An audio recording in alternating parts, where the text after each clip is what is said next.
Algo muy curioso de la predicación de hoy, que es la autoridad, ¿cierto? Hoy en Colombia estamos eligiendo la autoridad principal del país, ¿cierto? La número uno. Y eso determina el camino que sigue el país, ¿cierto? Entonces, pues fue algo muy curioso el campamento. Ahorita les cuento algo que pasó allá. Vamos a hablar hoy sobre la verdadera autoridad, ¿cierto? Título del pasaje de hoy, la verdadera autoridad, Mateo 21, versículo 23 al 32. Venimos predicando sobre la última semana de vida de Cristo. Hace 8 años mi hermano Jesús predicó sobre la higuera, ¿cierto? Sobre la higuera que no da frutos. Y el Señor la maldijo, ¿cierto? Y al otro día pasaron y la higuera, ¿cómo estaba? Seca. ¿Y ustedes pensaron sobre eso? ¿Cómo es su vida cristiana? Entonces el Señor viene la última semana, ya hicimos un recuento general, viene por Galilea, pasa por Perea, cruza el Jordán, entra a Jericó, le dice, lleva a Zaqueo a la salvación, luego sana a 2 ciegos, ¿cierto? El sábado llega, se queda con María y Marta, con Lázaro, el domingo se hace una cena en su honor donde es ungido con un perfume que vale 30 millones de pesos. El lunes es la entrada triunfal, ¿se acuerdan que dijimos que no era domingo sino lunes? Cazadores de mitos acá, entonces ya no es domingo, sino es lunes. Luego, el hermano Sergio nos contaba que el martes, él madruga, se va para el templo, ¿y qué hace? Desocupa el templo. Ustedes se pueden llegar a imaginar cuántos vendedores habrían. ¿Quién ha ido al 20 de julio un domingo? Yo cada vez que paso por el 20 de julio, le digo a mi esposa, yo imagino que el templo era así. Porque usted vendedores por todos lados, y la 27 de país eso es lleno. Y de ahí para arriba es llenísimo. Entonces menos que el Señor cogió un látigo y empezó a sacarlos a todos. ¿Ustedes creen que eso fueron 3 o 4 vendedores? No, fue una gran cantidad de personas. Y les volcó las mesas y les echó a volar las palomas y los carneros. Ellos tienen un negocio ahí parecido al que tienen allí, ¿cierto? Porque tienen un negocio que gira alrededor de la religión. Entonces se limpia el templo y se gana el odio de los dirigentes judíos, ¿cierto? Ellos ya desde ahí dijeron, hay que matarlo, hay que matarlo. Luego el Señor se va para nuevamente Betania, se queda con sus amigos, el miércoles madruga, el martes mismo, maldice la higuera, de camino para la casa. El miércoles de madruga y pasa la higuera y ve que está marchita. Y ahí estamos, miércoles, ¿listo? Necesitamos entender la cronología porque cuando usted lee la Biblia dice, esto pasó el miércoles, esto pasó el martes, esto pasó el jueves. De eso se trata todas estas predicaciones. El jueves, miércoles, que es el día donde el Señor comienza una serie de maldiciones sobre los judíos. Lo primero es su autoridad, luego le dice que son labradores malvados, luego habla de las fiestas, luego le hacen una trampa sobre una moneda, ¿cierto? Que la vamos a predicar más adelante. Y luego en el capítulo 23 llega la acusación más dura que se han hecho sobre hombres. Porque él no solamente juzga su pecado, sino los juzga a ellos como escribas y como líderes. ¿Cierto? Entonces ahí estamos y todo eso pasa el mismo miércoles. Y acá el punto central del pasaje es la autoridad, ¿cierto? ¿Usted qué piensa cuando hablamos de autoridad? ¿Qué piensan? Todos hemos tenido autoridad en la vida, ¿cierto? En el colegio, ¿quién era la autoridad? Los profesores y el rector, ¿cierto? Y ni hablar del coordinador de disciplina, ¿cierto? Eso no lo veía ahí, hacerle el quite para que no lo viera uno, ¿cierto? En la casa, ¿quién es la autoridad? Los papás, ¿cierto? ¿Y cómo está conformada la autoridad en la casa? Repasemos. Dios, Cristo, ¿quién?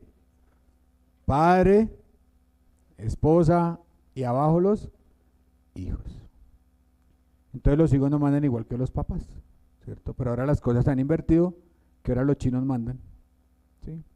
Y no quiero hablar de don Luis con los príncipes, ¿sí? Pero ustedes me entienden lo que quiero decir. Entonces todo se volteó, ¿cierto?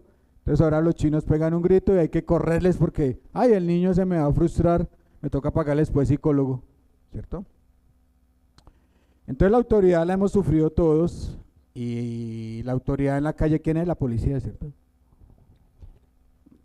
Tenemos jueces, tenemos senadores, tenemos presidente, vicepresidente, ministros, ¿cierto?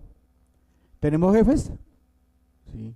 Los que somos independientes decimos no tenemos jefes, pero todo cliente es un jefe para uno, ¿cierto? Porque toca tenerlo a todos contentos. Allá el que entra se vuelve el jefe de uno porque, ay, cámbiame esto, háceme esto, cámbiame esto, ¿cierto? Todos los que son independientes sabemos que todos son los jefes de nosotros. Cuando usted piensa en autoridad, ¿qué palabras vienen a su mente? Sinónimos. Poder, ¿qué otra cosa viene a su mente? Respeto, ¿qué otra cosa viene a su mente? Privilegio, ¿cierto? No se me adelante, doña Luz Marina. Privilegio, ¿cierto? ¿Qué más viene? Dominio, ¿cierto? Control, influencia. Y pensamos que están por encima de los demás, ¿cierto? Cuando uno tiene liderazgo empieza a tener ciertos privilegios, ¿cierto? Pues sí que Martica me echa a mí una costilla con cuero, ¿cierto, Martica? Que Nancita me traiga una orejita ahí encaletada también. Entonces son privilegios que uno va teniendo cuando uno está en autoridad, ¿cierto? Y no es por echarlas al agua, ¿no? Pero uno va adquiriendo la autoridad trayendo estas cosas, ¿cierto? Tal vez que ustedes oren más por mí, que se acuerden de mí. Sé que hay personas que oran bastante. Y les agradecemos como liderazgo porque gracias a eso no nos hemos caído, ¿cierto? A pesar de todo lo que hemos enfrentado, ¿sí o no, Robert y Jesús? El Señor ha permitido que aquí estemos. Me enteré ya para tristeza de las iglesias que cerró la iglesia de Chía, la que pastoreaba Carlos Ávila. Él se fue para Santa Marta, el liderazgo que quedó no pudo y la iglesia se cerró. Y lo más triste es que quedaron con 100 millones de pesos en el banco. ¿Y para qué? ¿Y para qué 100 millones? Regalaron 30, regalaron 20, por ahí creo que nos van a mandar el atril que ellos tienen, que es como el que nosotros queremos de vidrio. Entonces, hermanos, debemos dar gracias a Dios que a pesar de todo lo que ha pasado en medio de nosotros, aquí estamos. Hoy los veo más cerquita, ¿cierto? Hoy están en VIP, los veo. Entonces, es para decirles que el Señor ha sido bueno con su liderazgo porque nos ha sostenido. Y ha sostenido su obra, ha sostenido su iglesia, a pesar de todo lo que ha pasado. ¿Sí? Podríamos escribir como unos 8 libros, una saga completa de todo lo que ha pasado en esos 3 años. Ha pasado de todo lo que usted puede imaginar. Una serie, ¿cierto? Pero el Señor acá nos tiene y no queda sino honrar a Dios, porque otras iglesias han tenido que cerrar sus puertas. Y cada vez que una iglesia cierra las puertas, se los digo con todo el corazón, es un problema de liderazgo. Y no quiero acusar a los hermanos que estaban allá, pero ¿qué marca la vida de cualquier empresa, de cualquier país, de cualquier liderazgo? ¿Cierto? La Biblia dice, ¿por qué se pierde el pueblo? Por falta de... ¿Por qué se pierden las empresas? Por falta de líderes, ¿cierto? Entonces doy gracias a Dios por Jesús y por Robert, que a pesar de todo nos hemos podido sostener en todo este tiempo. Ya me va a cumplir 4 años. 4 años. Porque César me dice que se fue hace 4 años, Sergio cumple 4 años en diciembre que se fue, y aquí estamos. Entonces, para decir que la iglesia no se trata de acumular dinero, ¿cierto? Porque ellos tenían 100 millones. ¿Y de qué valió? De nada. Y no me imagino cómo irán a repartir esa plata. ¿Será que les van a volver a los hermanos? No sé. Yo no averigüé más allá de eso. Volvamos a lo nuestro. Entonces tenemos autoridades que hacen leyes, ¿cierto? ¿Y tenemos que sujetarnos a ellas? Sí. ¿Qué dice la Biblia sobre nosotros? ¿Debemos sujetarnos a toda? ¿Estemos de acuerdo o no estemos de acuerdo? Pero hoy les voy a presentar a la autoridad real, ¿cierto? La autoridad que supera todo, la autoridad que está por encima de todo.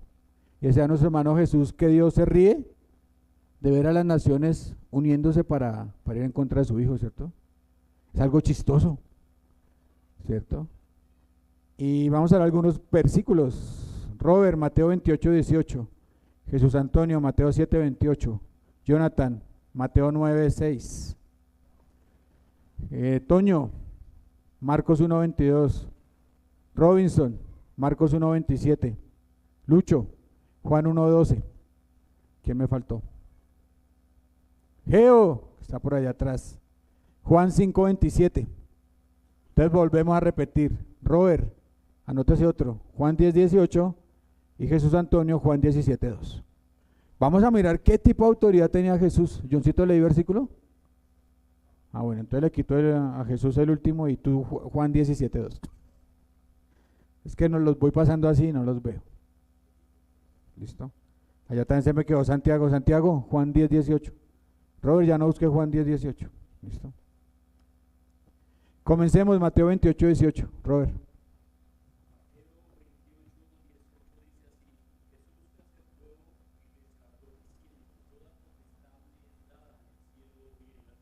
Listo.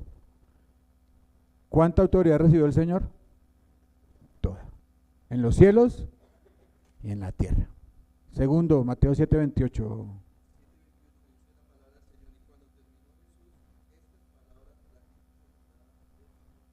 Listo. La gente lo admiraba porque era como quien tenía autoridad, ¿cierto?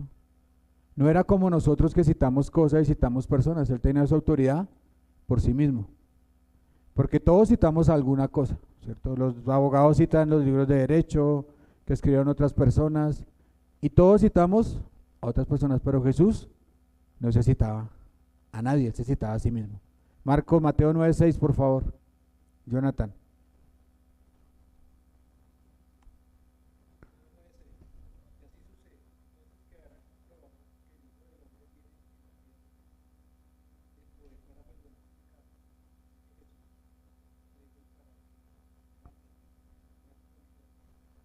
Listo, el Señor tenía autoridad para perdonar ¿qué?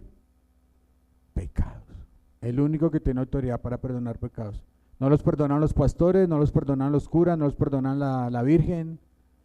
Yo no imagino cómo imaginan los católicos la Virgen María, ¿cierto? Mandando allá a Jesús para que perdone. O sea, no me imagino esa cena en el cielo. No me la imagino. ¿Quién sigue? Marcos 1:27.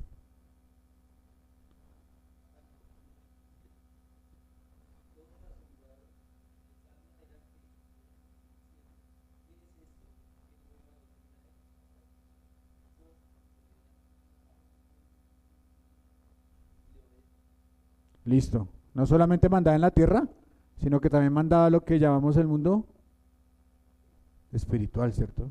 Los demonios se le ¿qué? Le obedecían, ¿cierto? Entonces cuando usted se asuste por los demonios, no se asuste, porque el Cristo que venció en la cruz tiene poder sobre ellos. Entonces ellos no pueden llegar a ustedes, ¿listo? ¿Seguimos? Juan 1:12. Este sí que es importante.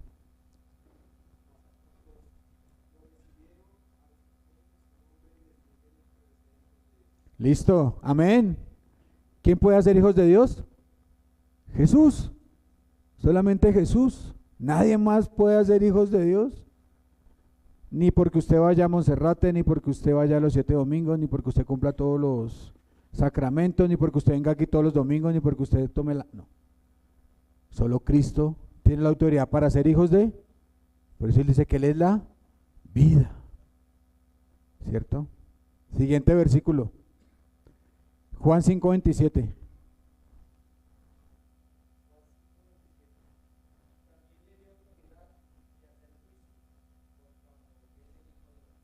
Listo. ¿Sobre quién está la autoridad para juzgar? Sobre Jesús, ¿cierto? Juan 10:18.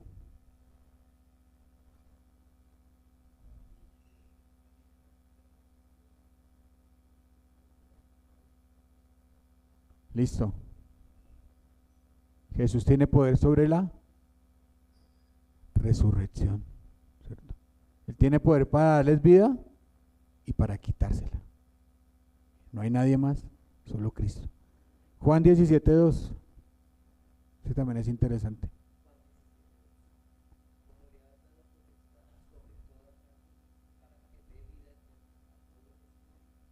Listo. ¿Quién puede dar vida eterna?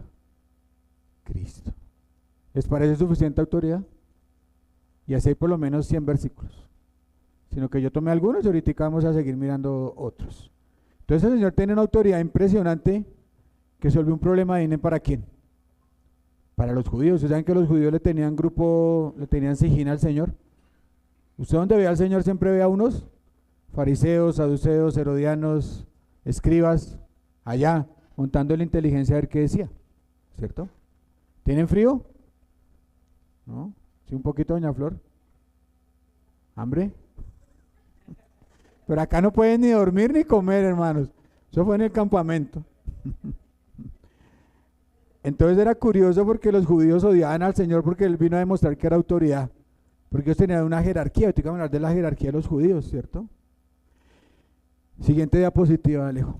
Cuando pensamos en la autoridad del Señor lo vemos en dos aspectos. Palabras griegas para que ustedes salgan aquí diciendo, aprendí griego. Dos palabras.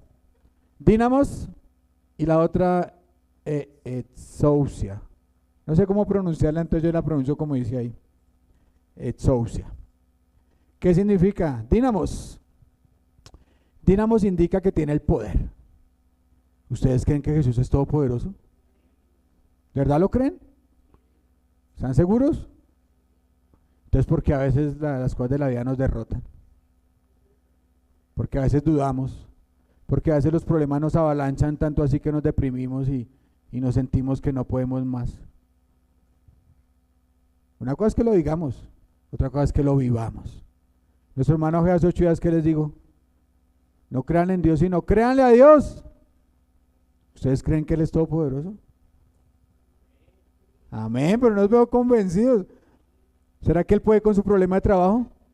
¿Será el problema de su hijo, el problema de tal? ¿Será que Él puede con este país? Entonces,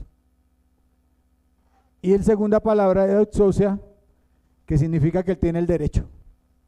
Una cosa es que usted tenga el poder, otra cosa es que usted tenga el derecho, ¿cierto? Un ejemplo que está ahorita rondando mucho. ¿El presidente tiene el poder? Sí. ¿Pero tiene el derecho a no reconocer las elecciones? No, él no tiene ese derecho. Porque la Constitución manda que tiene que entregar el cargo y reconocerlo, ¿cierto? Una cosa es tener derecho y otra cosa es tener poder. Entonces el Señor Jesús tenía el poder y tenía el derecho, ¿cierto? ¿Por qué tenía el derecho? ¿Por qué creen ustedes? ¿Porque era quién? Dios mismo, Dios encarnado. ¿Quién está por encima de Dios? Nadie, ¿cierto? En Juan 5:8 lo que el Señor hace es decir en todas partes que Él vino a hacer lo que Dios le había mandado a hacer. Entonces Él venía de parte del Padre. ¿A una autoridad más alta que Dios? No, ¿cierto? De ninguna manera. Entonces todos esos problemas que el Señor buscó con los judíos, ¿adivinen a dónde lo va a llevar? A la cruz, porque se vuelven insoportables para ellos que vengan a tirarles el negocio. Ya les dañó el negocio, porque ya les sacó los vendedores y eso era una comisión tras comisión. ¿Y ahora qué está haciendo? Les está derrumbando su sistema religioso. Les va a decir, ustedes, en el capítulo 23 los trata horrible, horrible, horrible. Entonces acá viene la primera reflexión de la semana, del día de hoy. El Señor ha confrontado su sistema religioso. ¿Tú sabes que los cristianos podemos llegar a sistemas religiosos? Como levantarme y salir. Como venirse para acá, para la iglesia. Como tomar la cena, como cantar 3 canciones y nos vamos. ¿Tú sabes que eso puede ser un sistema religioso? Sí, podemos montar sistemas religiosos en nuestras vidas, ¿cierto? Hay cristianos que dicen, no, y no leí la Biblia, y no oré, entonces no voy a salir porque de pronto no me salen las cosas. Es un sistema religioso, ¿cierto? Y vamos pensando en sistemas y vamos creando en nuestra mente religiosidad. ¿Qué es la vida en Cristo? Vivir en Cristo, ¿cierto? Así de que nacemos de nuevo y como que nos sumergimos en Cristo y tenemos la vida de Dios.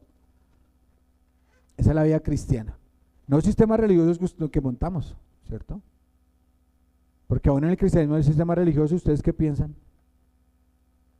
Sí, cierto, hay muchas iglesias con sistemas religiosos. Y por eso muchos cristianos están yendo al infierno. Porque tienen un sistema religioso. No tienen una verdadera intimidad con el Señor. Y yo les preguntaba ya a todos, una pregunta que lancé hace poco, dice, ¿su espíritu le confirma a usted que usted es hijo de Dios? ¿Usted escucha ese espíritu que le dice que es hijo de Dios? ¿Su Espíritu Santo sí le confirma que usted es hijo de Dios? ¿Sí le dice en lo profundo de su corazón? ¿Sí está redarguyéndole de pecado? ¿Sí le dice no coja por ahí, no haga esto? Oiga, más bien oremos. Esas son las cosas que indican que tenemos al Espíritu Santo en nuestras vidas. Sigamos, vamos a nuestro texto. Primer punto, el asedio. Vamos a leer el pasaje de hoy. Me quedan 30 minutos. O sea, que alisten porque vamos a correr. Cuando llegó al templo, los principales sacerdotes y los ancianos del pueblo se acercaron a él mientras enseñaba diciendo: ¿con qué autoridad haces estas cosas y quién te dio esta autoridad?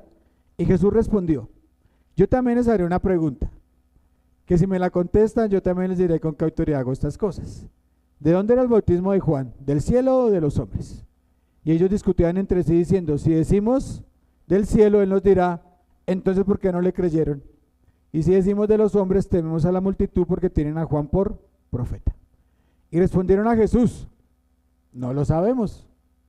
Él a su vez les dijo: tampoco yo les diré con qué autoridad hago estas cosas. ¿Pero qué les parece? Un hombre tenía 2 hijos y llegándose al primero le dijo: hijo, ve y trabaja hoy en la viña. Y él respondió: no quiero. Pero después arrepentido fue. Llegándose al otro le dijo lo mismo y les respondió: yo iré, Señor. Pero ¿ahí en qué pasó? No fue. ¿Cuál de los 2 hizo la voluntad del Padre? El primero, respondieron ellos. Jesús les dijo: en verdad les digo que los recaudadores de impuestos y las rameras entran en el reino de Dios antes que ustedes. Porque Juan vino a ustedes en camino de justicia y no le creyeron, pero los recaudadores de impuestos y las rameras le creyeron, y ustedes viendo esto ni siquiera se arrepintieron después para creerles. Acá el Señor los juzga en 2 maneras, y voy a hablar acá con los que llevan años viniendo a esta iglesia y todavía no se han convertido. Porque es grave, acá el Señor los acusa de eso, ¿cierto? Vieron que los que eran prostitutas ya no eran prostitutas, y vieron que los que roban ya no roban, y aún así no creyeron. Aquí puede pasar en esta iglesia. Ustedes, muchachos que no han creído, han visto vidas cambiadas, han visto la vida cambiada de sus papás. Espero que den testimonio de esto, la vida cambiada de sus compañeros, la vida cambiada de sus familias, y no creen. Y no creen. Primer punto de hoy, la pregunta, versículo 23, el asedio. Entonces el Señor llegó y limpió el templo, y luego llega el miércoles después de pasar por la higuera y se sienta y comienza a hacer ¿qué? A lo que le gustaba hacer. ¿Qué le gustaba hacer al Señor? Enseñar, ¿cierto? Enseñar. Entonces hay muchas personas allá reunidas, ¿cierto? Marcos 11 nos dice en el relato paralelo que él estaba caminando. El Señor no se quedaba quieto, sino caminaba, y la gente iba atrás de él y lo iban escuchando. Esto es para que se vayan imaginando la escena. Me gusta que van haciendo como una escena en su mente. Y ahí es quienes se acercaron: los líderes. Ya le tenían la secreta atrás de él, el F2 allá, de los escribas allá, a ver qué iba a decir, a ver qué iba a decir para poderle caer e ir en contra de él. La primera pregunta que surge, o que me surge a mí: ¿qué estaba enseñando el Señor? ¿Qué se imaginan ustedes que el Señor estaba enseñando? ¿Qué se imaginan ustedes que el Señor estaba enseñando? Pensemos, ¿en qué? El reino de los cielos. Muy bien, aleluya por eso. Hechos 1:3. A estos también después de su padecimiento se presentó vivo, con muchas pruebas convincentes, apareciendo durante 40 días y hablándoles de lo relacionado con el reino de Dios. El Señor solo hablaba del reino de... No le importaba la política, no le importaba la economía, no le importaba la satisfacción personal, no le importaba que usted tuviera buenas cosas, no. ¿De qué hablaba él? Del reino de los cielos. En Lucas 20, el paralelo de este pasaje, no tengo tiempo de leérselos todos, espero que ustedes en su casa lean Marcos 11 y Lucas 20. Dice que él estaba predicando el evangelio. Y cuando usted predica el evangelio, ¿qué es lo primero que predica? ¿Qué? ¿La qué? No, mija, usted empieza por el lado contrario. ¿Qué es lo primero que usted tiene que... El pecado. Porque es que si usted le vende a la gente el cuento de que Cristo lo ama, pues si lo ama, ¿para qué necesita cambiar si así está bien? ¿No es que lo ama? Vuelvo al mismo punto que he estado recalcando en esta congregación. Antes de la gracia tiene que venir el juicio. Porque sin juicio no hay gracia, ¿cierto? Acá tengo algunas cosas que yo creo que el Señor estaba diciendo. Del pecado, del infierno para quienes rechazaban el camino, del inútil de las obras, el perdón, la humildad, el amor, el deseo que él tenía de reconciliarse con los hombres, ¿cierto? Tal vez habló del camino angosto. ¿Ustedes creen que habló del orgullo? ¿De la falsa humildad? Yo creo que sí. La iglesia está plagada de falsa humildad. Parecemos humildes, pero estamos lejos de la humildad. Todos somos seres orgullosos. ¿Será que habló de la puerta estrecha? ¿Habló del camino angosto? ¿De la puerta ancha? ¿Será que les dijo que tenían que estar en bancarrota espiritual para poder llegar a Él? ¿Será que habló de la vida eterna y la perdición eterna? Algo que yo estoy seguro de que habló es del precio de seguirlo. Porque el precio es alto. El precio es nuestra propia vida. Y la santidad. Y la primera reflexión de hoy es de qué hablamos nosotros. Yo hablo de política, hablo de fútbol, política al mundial, ¿cierto? Hablamos de los ministros, o sea, antes hablaba de novelas, bueno, cualquier cosa que usted quiera hablar. Pero un cristiano ¿de qué tiene que hablar? Del reino de los cielos, ¿cierto? Y hablamos harto del reino de los cielos. Yo sí les he contado que me he sentido avergonzado porque allá llegan, en mi local deben entrar por lo menos más de 250 personas al día. Y para vergüenza mía yo nunca hablo de Cristo. Y mis hijos me ven que yo a todo el que llega le digo, ¿y qué? ¿Le puso la raya al tigre? Así, hermano, en la liberalidad que me da el Señor allá como ciudadano, no como pastor, ¿cierto? Y yo molesto con eso y les digo, pero me cuesta hablar de Cristo y es una vergüenza para mí. Me siento muy avergonzado y lo he venido diciendo en este púlpito mucho. Yo hablo de fútbol. Usted habla conmigo, habla de cualquier cosa. Pero sí que me cuesta hablar de Cristo. Y eso me trae mucha vergüenza. Entonces la primera reflexión de hoy es ¿de qué hablamos los cristianos?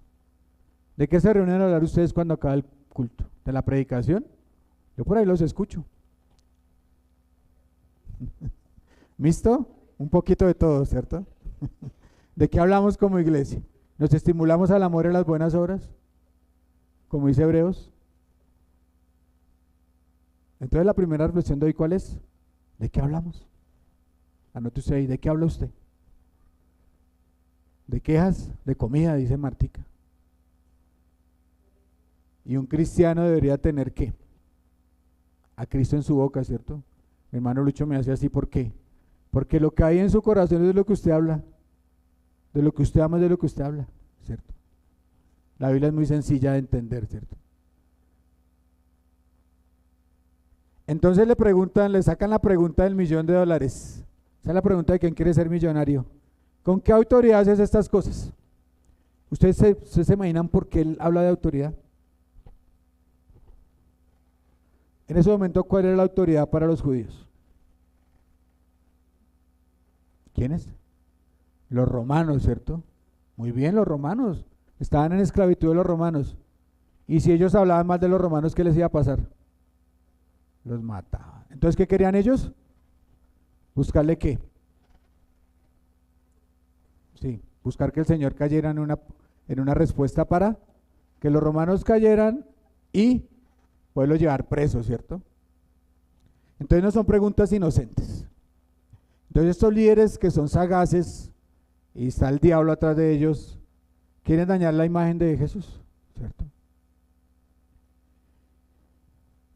Entonces este grupo era muy particular. Ustedes se han visto que cuando pasa algo todos, como que todos se juntan. ¿Vieron que ahorita se juntaron los que no se hablaban? Paloma Valencia se juntó con De la Espriella, Claudia López corrió para donde este otro, para donde Cepeda, que porque después de que habló pestes del man ya están junticos los dos así. Y en el otro lado, igualito, esos se odiaban, pero apenas pudieron, se unieron. Pues lo mismo pasó con este grupo. Los saduceos no se hablaban con los fariseos, no hablaban con los herodianos, no hablaban con nadie. Y se juntaron ahí en empaque para matar a aquel que les estaba dañando el negocio, ¿cierto? El que les quería quitar la autoridad, ¿cierto? Es muy curioso el ser humano, ¿cierto? Porque en menos de 3 días ya todos quedaron contentos y ya se juntaron. Eso me impresiona de la política. De la política, ¿cierto? Todos quieren sacar su pedazo.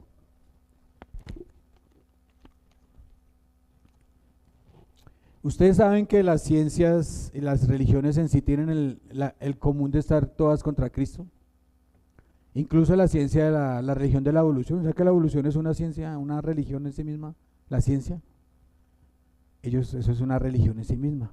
Entonces todas las religiones confluyen para odiar a Cristo, la que sea, mormones, ateos, evolucionistas, científicos. Todos se unen para ir en contra del Cristo, nos decía nuestro hermano en el Salmo 2, ¿cierto? Todas las naciones se juntan para ir en contra del Cristo. Y los judíos tenían un sistema sofisticado de jerarquía. Tengo muchos de qué hablar, pero vamos a hablar de uno. Primero, ¿quién era? El que estaba más arriba, ¿quién era? El sumo sacerdote, ¿cierto? En esa era, ¿quién era? Caifás. Caifás. Luego estaba el guardia el jefe de seguridad, se llamaba el capitán del templo. Era el segundo. Luego habían como 40 sacerdotes. Estaba el que llevaba la trompeta, estaba el que era el vicepresidente. Estaban los 24 ancianos, como ¿se acuerdan cuando Juan iba a nacer que estaba de turno Jeremías? De esos 24. Luego habían otros, estaban los que cargaban las trompetas, los de la panadería, los de la sal, los de las ofrendas, los de los avisos, los del incienso, los de las cortinas, los de las túnicas. Sí que serán complicados por organizarse, era una estructura así, bien organizada. ¿A qué estructura se les parece? A la católica, ¿cierto? Está el papa, los cardenales, los obispos, los curas, y más abajo quedan los curitas que mandan para las zonas guerrilleras y todo eso, ¿cierto? Y yo miro mucho la religión católica y me parece mucho la religión judía. Yo los miro en el templo y en muchas cosas son muy parecidos. Bueno, sigamos. Entonces, como vemos, no eran poquitos los que querían matar al Cristo, ¿cierto? Habían por lo menos 1000 sacerdotes ahí en un día de reunión fácilmente. Entonces ellos habían hecho reuniones para ver cómo mataban al Señor. Ellos nunca criticaron sus obras, ellos nunca dijeron que no hacía los milagros. Lo que no les gustaba era que no les pidiera permiso a ellos, ¿cierto? Ellos decían, no, es que este Jesús no nos pide permiso. Él fue y nos sacó los vendedores. Él fue y dijo que nosotros éramos unos hipócritas. Él fue y dijo que nos gusta que nos miren y que nos aplaudan y que nos hacemos en las calles más bonitas para que nos miren. Y era tanto que estudiando esto, me puse a mirar a un judío y el man tomó una foto en una mezquita. ¿Es mezquita? Sí. Sinagoga, mezquita la de los musulmanes. Sí, hermanos, sinagoga. Y habían judíos y todos tenían un sombrero diferente. Y el man explicaba que era que ellos decían, no, es que yo soy de Gamaliel, no, es que yo soy de este otro, no, es que yo, y los sombreros identificaban con quién iban. Es como que si tuviéramos 3 gorras, no, es que yo me pongo la azul porque soy de Robert, no, la verde porque es que soy de Jesús, no, la roja porque es que soy de Alejandro. Así era ellos, así, eran tan fanáticos con sus líderes que así era. Entonces ellos tenían las enseñanzas de sus líderes, y es muy curioso toda esta organización judía. Y acá la siguiente reflexión, ¿quién es tu maestro?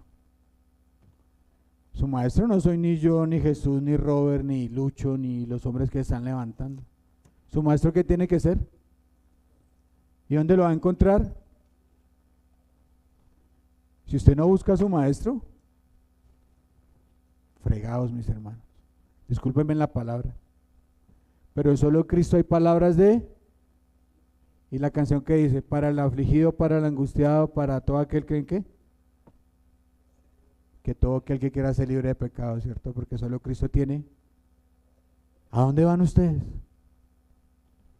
Y lo digo siempre, ¿dónde van? ¿Dónde la vecina? ¿Dónde el amigo? ¿A dónde tienen que acudir? A Cristo. A Cristo. Segunda reflexión, ¿ya acordaron? Ya no se olvidé la primera, ¿de qué hablamos? La segunda, ¿quién es tu maestro? ¿Quién es el maestro? Entonces ellos estaban angustiados porque ellos querían que Jesús les dijera, oiga, ¿usted dónde aprendió todo eso? Porque no lo vimos allá en la clase de los domingos, ni en la clase de los miércoles, ni en la clase de los sábados, no lo vimos haciendo instituto bíblico, ni teología, ni nada. ¿Usted dónde saca todas las cosas que nos viene a decir? Ellos querían que le dijeran que venía de alguna parte, ¿cierto? Por eso el Señor, en su sabiduría, Él no les contesta. ¿Será que todo el mundo sabía Cristo de dónde decía que venía? ¿Ustedes qué dicen? Sí, Él decía que venía de dónde. Que el Padre lo había enviado, que Él venía de dónde. Del cielo, porque Él decía, mi reino no es de este mundo. O sea que Él no era de dónde. Pues de la tierra, ¿cierto? Le decía, no es por carne ni por sangre. Eso es. ¿Todo el mundo sabía dónde venía Cristo? Sí, todo el mundo lo sabía. Esa es la pasada diciendo, no, es que mi Padre me mandó, yo hago lo que el Padre me dice, yo hago lo que tal, yo hago una... ¿Listo? Y eso nos lleva a nuestro segundo punto, la pregunta, versículo 24 al 27. El punto 1 es el versículo 23, ¿listo? Vamos a avanzar de a 3 versículos para que nos rinda, porque ya estamos largos. 24 al 27. Muchos dicen, no, es que Cristo no sabía la respuesta, por eso dio la pregunta. No seamos necios. El Señor sí que sabía la respuesta, sino que Él no quería decir lo que ellos querían escuchar. Él no quería decir, no, es de parte de Dios porque lo iban a acusar de blasfemia y lo iban a coger a piedra, ¿cierto? ¿Y ya era hora que Él muriera? No. Ellos están esperando que diga que la autoridad viene de su Padre y acusarle de blasfemia. Ellos son malévolos. Y más adelante van a estar furiosos con Él. Le van a hacer preguntas trampas sobre la moneda, ¿cierto? ¿Sí se acuerdan de la moneda? Entonces Él les hace una contrapregunta, ¿cierto? El Señor pregunta, se llama el segundo punto. Y le hace una pregunta muy sencilla. ¿De dónde era el ministerio de Juan? ¿Del cielo o de la tierra? ¿Ustedes qué dicen? ¿De dónde era el ministerio de Juan? Del cielo, ¿cierto? Del cielo. ¿Quién era Juan el Bautista? Anote usted en su Biblia. Juan el Bautista fue el último profeta del Antiguo Testamento. Y usted me dice, ay, pero está en el Nuevo. Sí, pero es que el Nuevo Testamento normalmente comienza en Hechos 2:42 cuando viene la iglesia. Hasta ese momento estamos hablando del Antiguo Testamento. Entonces Juan el Bautista es el último profeta del Antiguo Testamento, ¿cierto? ¿Y qué vino a proclamar él? Arrepentimiento y bautizo, ¿cierto? ¿Y ustedes saben que los judíos no se bautizaban? El bautizo era para los que querían ser judíos. Entonces Juan le está diciendo, oigan, humíllense delante de Dios y venga, les echo agua. ¿Será que ese mensaje les iba a gustar? Los líderes judíos, ¿qué querían? Es que yo soy el non plus ultra aquí, yo soy el Chayán acá de esta vaina, entonces yo me mando solo. Yo hago lo que quiero porque yo soy la autoridad. En mi generación decíamos los Chayanes y los non plus ultras. No sé los jóvenes que dirían ahora. Creo que dicen es que usted no tiene criterio, creo que es lo que dicen ahora. Es que su criterio no. Y yo no entiendo esa frase. Espero que algún joven me la explique. Entonces Juan, ¿conocemos a Juan? ¿Ustedes conocen a Juan? ¿Qué dijo Juan de Jesús? ¿Que era qué? El Cordero de Dios que quita el pecado del mundo, ¿cierto? ¿Qué creía la gente de Juan el Bautista? Que era un profeta, ¿cierto? Tanto así que Herodes tenía miedo de darle de baja y dijo, ay, es que el pueblo lo tiene como profeta, ¿cierto? Y ustedes saben que los judíos ya tienen una posición sobre Juan. Los invito a que lean Juan capítulo 1. Mandaron a dos manes a preguntar, oiga, ¿y usted quién es? ¿Usted es Elías? Y Juan dijo, no. Ah, ¿usted es el profeta de Moisés? Ah, tampoco. Ah, usted, no, tampoco. Él dijo, yo soy, ¿quién? ¿Quién dijo que era él? Ahí les dejo de tarea, él dijo algo muy lindo. El que está abriendo el camino y preparando el camino para la venida del Mesías, ¿cierto? Él lo dijo claramente. Entonces los judíos que creían que antes de Jesús, antes del Mesías tenía que venir Elías, ¿cierto? Y Juan era Elías. No fue una reencarnación, fue en el estilo de profeta que era. Bueno, esa es otra explicación larga para otra predicación. Entonces, ¿qué hicieron ellos? Hicieron un círculo. Se reunieron todos, hicieron un círculo y comenzaron a decir, ¿qué decimos? ¿Se imagina esa escena? Todo ese pueblo reunido, el Señor así, y ellos allá en un círculo. Yo creo que se demoraron por ahí media hora echándole cabeza a eso. La Biblia no dice cuánto, pero pues digamos que media hora, ¿cierto? Y todos dieron su opinión y todos así. Y no, pero es que sí decimos. ¿Y qué decidieron decir? No sabemos. No sabemos. Bonita respuesta, ¿no? ¿Ustedes cómo creen que quedaron ellos ante el pueblo? ¿Quién era la autoridad ante ellos? El pueblo creía que ellos eran su autoridad, quienes debían llevarlos al camino de los cielos. Y él dice, no sabemos, pues quedaron en vergüenza, ¿cierto? ¿Y ustedes creen que los líderes judíos habían visto los milagros y las demás cosas que Jesús había hecho? Sí, ¿cierto? ¿Ellos sabían quién era Jesús? Sí, pero no querían aceptarlo. Y aquí nuestra tercera reflexión de hoy. Muchachos, no nieguen lo evidente. ¿Qué dice usted ante los hechos? Le explicaba a alguien que hay dos clases de ciencia. La ciencia empírica, que es la que se hace en laboratorio, y la ciencia histórica, que es la que se juzga a través de evidencia. Y yo les digo a ustedes, muchachos, ustedes han visto los hechos. Llevan acá 10 años escuchando sobre la Biblia. Hemos hablado de la resurrección. Los hechos indican que hay un Cristo y que hay un Salvador. Es más fácil probar la resurrección de Cristo a través de los hechos que probar la evolución, el Big Bang. Porque usted no tiene la foto de la resurrección de Cristo, pero tampoco tiene la foto del Big Bang. Entonces, ¿cómo resolvemos eso? A través de los hechos, a través de la ciencia histórica. Y la ciencia histórica dice que es más fácil probar la resurrección de Cristo, porque por lo menos hay 500 testigos. Entonces, mis queridos hijos, muchachos, que llevan tiempo acá y que han visto los hechos, han visto vidas cambiadas, han visto al que maltrataba ya no maltratar, han visto al que era borracho que ya no es borracho, han visto al drogadicto que ya no es drogadicto. ¿Será que eso no son hechos?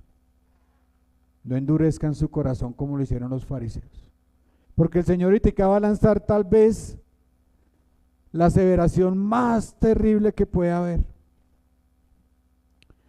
Vamos a nuestro tercer punto, la ilustración, 28 al 31. El Señor pone dos ejemplos, ¿cierto? Uno que dice que no, pero ¿qué? Vaya a hacer caso. Yo tenía unas diapositivas ahí, no sé, lejos, ahí están. Dice que más adelante es eso. No otra, más adelante. Listo, va una ilustración. Uno que dice que no, pero ¿qué hace? Caso. Y otro que dice que sí, ¿y qué hace? No hace caso. Todos quisiéramos que hubiera un tercero, ¿cierto? ¿Cuál? El que le dicen que sí y va. Todos decimos, ay, ese soy yo. Mentiras, hermano, mentiras. Todos estamos en uno de esos dos grupos. Tal vez usted aquel domingo yo le digo y usted dice, ¿y qué hace entre semana? No, ¿soy yo perdonar? ¡Ja! Ni por el berraco, no perdono. Ir a pedir perdón, menos. No hacer trampa, no, pues que ¿cómo hago? Hay que pagar el impuesto. Es que el gobierno me cobra mucho, entonces hay que buscarse un contador bien trucha para que nos ayude, ¿cierto? ¿Cómo nos va con eso? O tal vez ustedes sean los que dicen acá, es que ese Alejandro es muy difícil lo que nos pone a hacer. Acá dice que no, pero en su semana ¿qué hace? Sí. Entonces el Señor les pregunta, ¿quién fue el que hizo la voluntad del Padre? ¿Cuál de los dos hijos fue el que hizo la voluntad del Padre? ¿El primero o el segundo? El primero, ¿cierto? El que dijo no, pero después dijo, lo voy a hacer. Y así es el cristianismo. ¿Hay cosas de la Biblia que no nos gustan? Sí, hay cosas de la Biblia que no nos gustan, hermanos. Yo lo digo abiertamente, a mí cosas de la Biblia que a veces me cuestan bastante. Sí, nos cuesta. ¿Pero qué tenemos que hacer? Caso. Obedecer, así no nos guste, ¿cierto? Les voy a poner un ejemplo. No sé si se dieron cuenta que yo en algún momento de mi estado de WhatsApp estaba poniendo cosas de política. Entonces me llamaron y me dijeron, Alejandro, usted como pastor no debería hacer esas cosas. Y me cuesta porque yo en eso soy un hombre muy, muy fuerte, ¿cierto? Porque yo le cuento a mi hijo que yo pasé por la juventud comunista, fui un comunista radical. Allá en la distrital tiré piedras, leí los manifiestos comunistas, leí Stalin, leí toda esa cosa. Entonces yo puedo estar en las dos posiciones. Y eso siempre termina mal. Pero no voy a hablar de política. Simplemente me llamaron y me tocó ¿qué? Cerrar mi boca. Y no volver a poner nada en contra del presidente. ¿Y por qué? Porque yo tengo un rebaño que pastorear. Entonces me tocó quedarme callado, ¿cierto? Y fue contra mi voluntad, se los digo abiertamente. ¿Sí? Entonces, hay cosas que no nos gustan, pero tenemos que hacer. Entonces, ¿por qué la pregunta es tan relevante? Volvamos a la autoridad, ¿cierto? Ellos querían que Jesús dijera alguna cosa, pero él se queda callado. Les bueno, respóndanme ustedes. ¿Ustedes por qué creen que no respondieron? Pues estaban en un dilema. Porque si decían que era del cielo, ¿qué tenían que reconocer? ¿Que Cristo era quién? El Mesías. Ellos no lo iban a hacer. Y si decían que no, ¿qué pasaba? Se iban a echar al pueblo enemigo, que iban a perder credibilidad porque ellos creían que Juan era un profeta. Entonces estaban entre la rubia y la morena. Pero su corazón es tan duro que deciden decir, no sé. eran bien convenientes, ¿cierto? Entonces, no sabemos. Pues, entonces el Señor les dice, entonces, ¿quién hizo caso? Entonces ellos se ponen súper contentos porque por fin le responden uno al Señor. El primero. Entonces el Señor les dice así, y eso nos lleva a nuestro cuarto punto, la condenación. Y es nuestro último punto. Me quedan 5 minutos, estamos apenas. 31b al 32. Y acá el Señor es muy precioso. El Señor los compara y no con quiénes. Con prostitutas y ladrones.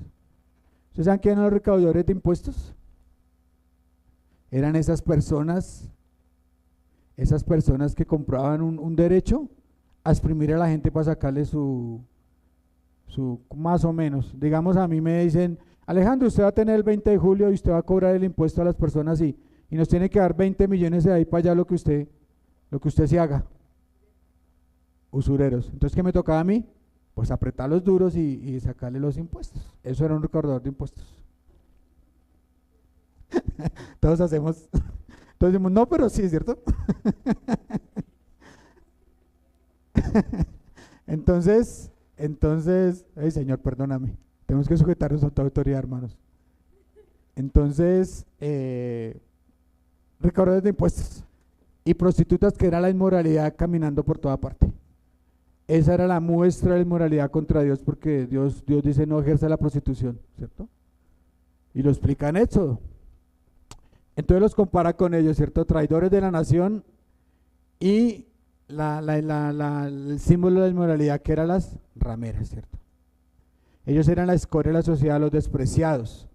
Y Él les dice, ellos creyeron y van a entrar primero que ustedes. Oh, por Dios. Qué ofensa para esos líderes. ¿Ellos para dónde creen que iban? Para el cielo. El Señor que les dice, no, ustedes van para el infierno y aparte de todo, esos que ustedes desprecian tanto, van a entrar ¿qué? Primero. ¿Sí? Sí, por eso Dios coge lo vil y lo. Por eso aquí tenemos ex alcohólicos, ex drogadictos, ex maltratadores, ex fornicarios. No sé usted qué ex es, pero la iglesia está llena de esas personas. Acá no están los muchos nobles ni los muchos sabios. Esos están por allá en los palacios y por allá en el Congreso, ¿cierto? Aquí, ¿quiénes estamos? Los ex pecadores. Y no basta con eso, póngale cuidado, sino que el Señor más encima en el 32 les dice, ustedes no creyeron en el camino que Juan anunciaba. Vieron que los que eran prostitutas ya no son prostitutas. Vieron que los ladrones ya no son ladrones y ni aún así creen. Les hace una doble acusación. En la Biblia hay ejemplos de prostitutas que ya no eran prostitutas. Rápido, una, la Magdalena. Recaudadores de impuestos que no volvieron a robar, hay 2, Mateo y Zaqueo, ¿cierto? Entonces, ¿tenían ejemplos vivos de eso? Sí. Sí. Y aparte había otra mujer que el Señor le sacó 7 demonios que no era la Magdalena. ¿Y qué pasó con ellos? ¿Su corazón cómo se puso? Duro. Y no quisieron creer. Y otra vez vuelvo al punto con los muchachos de esta iglesia. Muchachos, ustedes han visto los hechos, han visto los milagros, han visto a los ex acá dar testimonio. Me vieron a mí allá contando mis desgracias en compensar. Y todavía no creen. No nieguen los hechos, muchachos de esta iglesia. Y todos aquellos que no han creído en Cristo. Es un llamado a que vengan a Cristo porque los hechos son innegables. Son innegables. La psicología no ha podido arreglar nada en los últimos 50 años. El ser humano cada vez es peor. O si no, miren el hombre que está viendo el caso del hombre que fingió un accidente para matar a su esposa y a su hijo pequeño de 10 meses. ¿Y si sabían que este hombre el primero fue que lo mató zarandeándolo? Y cuando la esposa lo pilló le pegó una puñalada aquí. Y fue y se estrelló en el carro para decir que había sido un accidente. ¿Será que hay gente mala? Y la psicología no ha podido. Y lo único que puede cambiar al pecador, ¿quién es? Cristo. Porque Él promete que vamos a ser nuevas criaturas. Entonces ellos tienen mayor condenación porque ellos son como como el primer hijo que a todo dice, pero no, ¿cierto? Me timbró el reloj. Entonces, ¿de qué se trata esta última diapositiva? Alejo, por favor. ¿Usted en qué grupo está? ¿Los que obedecen o los desobedientes? ¿Cómo le va con hacerle caso a Dios? ¿Cómo le va con el orgullo? Porque el orgullo es un problema bien bravo. Hablaba con una pareja por ahí que siempre que uno pelea con otra persona es porque el deseo de nuestro corazón no se satisface, ¿cierto? Es por eso, no es por otra cosa. Porque yo quiero comer en la calle y el otro quiere comer en la casa. Entonces yo quiero que mi deseo se satisfaga como sea y el otro también, ¿cierto? ¿Y por eso qué? Pelea. Yo quiero la pared negra, yo quiero la pared blanca, yo quiero. Entonces el primer problema son los… ¿De dónde dice Santiago que vienen los males de nosotros? Del corazón, del mal deseo del corazón, porque somos orgullosos y nos falta humildad. Perdónenme, hermanos, pero eso fue lo que el Señor les mandó allá del campamento. Conclusión, unos versículos para que pensemos de qué se trata el cristianismo. ¿Sabe qué se trata el cristianismo? De obediencia. Vamos a ver los versículos rápidamente, son unos poquitos. Robinson, Juan 14:15 rápidamente. Tomás Campo, Juan 14:23. Alejandro Rojas Jr., Mateo 7:21. Y ya repasamos, ahora volvemos a empezar. Jesús Campo, Primera de Juan 2:3-6. Robert Swan, Primera de Pedro 1:13-16. Jonathan, Josué 1:8-9. John, Primera de Juan 3:21-22. Listo, con eso acabamos. Comencemos, Robinson, mientras buscan. Listo. ¿Qué demuestra que usted ama a Cristo? ¿Que usted qué? Obedece, hermano. Usted puede aquí raparse las rodillas, puede durar 20 horas orando, puede saberse todos los capítulos, todo el griego, todo el hebreo que quiera. Pero si no obedece, usted está demostrando que no ama a Cristo. Ahí se la pongo. Segundo, ¿quién sigue? Juan 14:23. Tomás, tú. No me los ponga acá, que busquen en la Biblia. Juan 14:23. Estamos haciendo la ya fácil a los cristianos que todo lo ponemos aquí. Tomásito, Juan 14:23.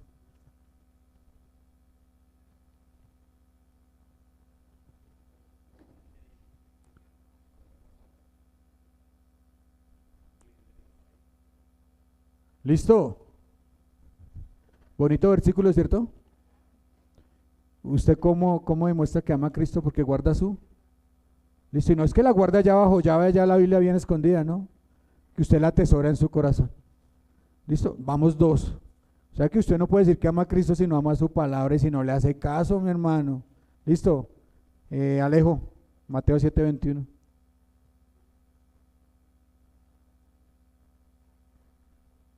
Y se va listando Primera de Juan 2:3-6.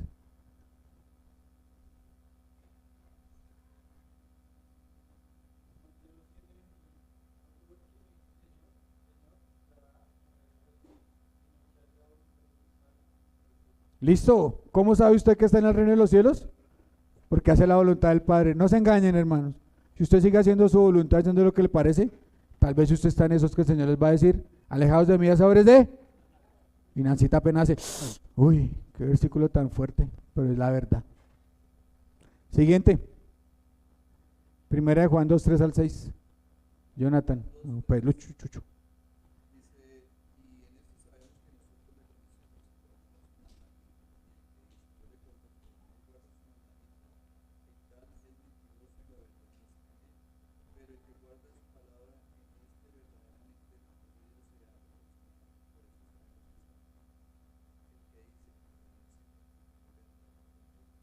Listo, ¿cómo es su testimonio de vida? Para usted tener un buen testimonio, ¿qué tiene que hacer?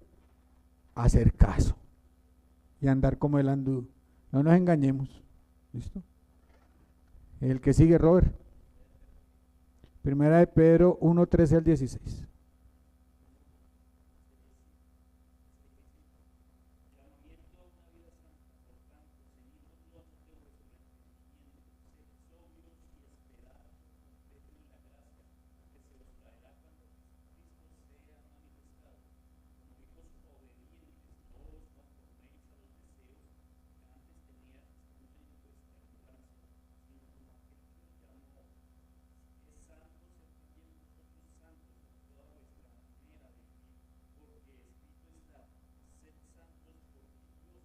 ¿Listo? Amén. ¿Cómo vamos a andar como hijos? Obedientes, no amando este mundo. Hay muchos cristianos que aman el mundo y andan deleitados en las cosas del mundo y andan detrás de las cosas del mundo desesperadamente. ¿Qué dice Pedro? Sean hijos obedientes y no se amarren a las cosas de este mundo. Porque usted no sabe cuándo le llega al Señor. Acuerde de la parábola. Hoy vengo por tu alma, necio. Vámonos. El último. Y ya no les va, ya el último. No, dos. Josué 1, 8 al 9. ¿Quién lo tiene? Jonathan.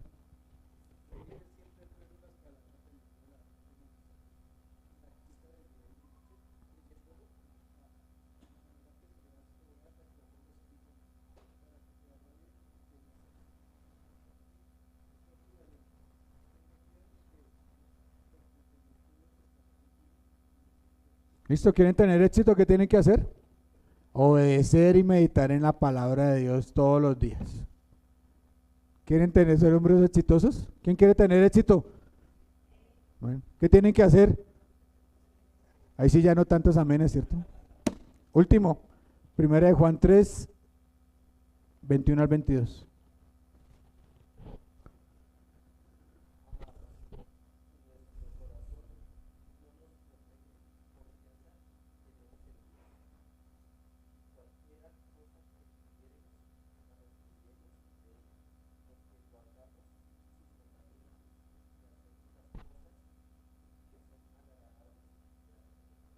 Listo, ¿quiere tener una conciencia limpia, un corazón que no lo acuse?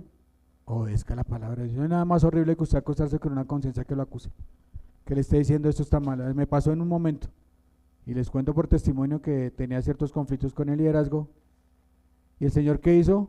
Mandó fue lo más sobrenatural que vi en mi vida. Sentí que me empujaran de la cama y caí en la mesita de noche y una voz demoníaca me hablaba. Temí por mi vida. ¿Y qué tuve que venir a hacer? Pues arreglar las cosas. ¿Por qué? Porque tenía una conciencia que me acusaba y no era capaz de obedecer a Dios, que tenía que ir a pedir perdón y reconocer mis pecados. Entonces, mis hermanos, ¿cuál es el éxito de la vida cristiana? ¿En qué grupo están ustedes?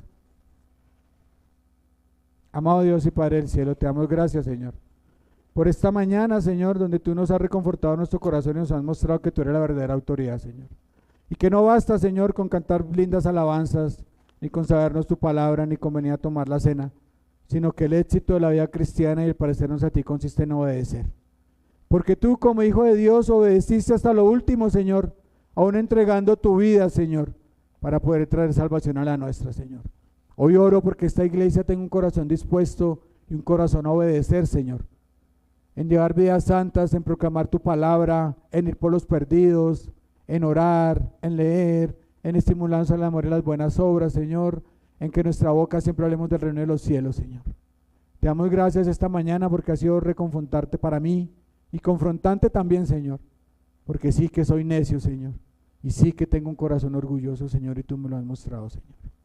Gracias, Señor, por todo esto que ha pasado, porque así con todo, Señor, lo que ha venido pasando, con todo lo imperfectos que somos como líderes, tú nos tienes aquí, Señor. Y no has querido apagar la vela de esta iglesia, Señor, y te alabamos por eso, Señor.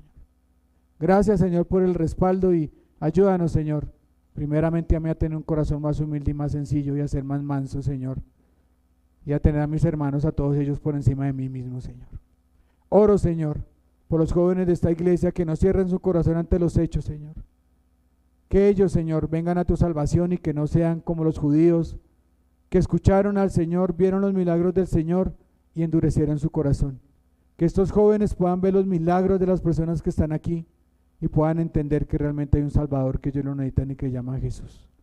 Hemos orado en tu poderoso nombre, amén y amén. Gracias, hermano.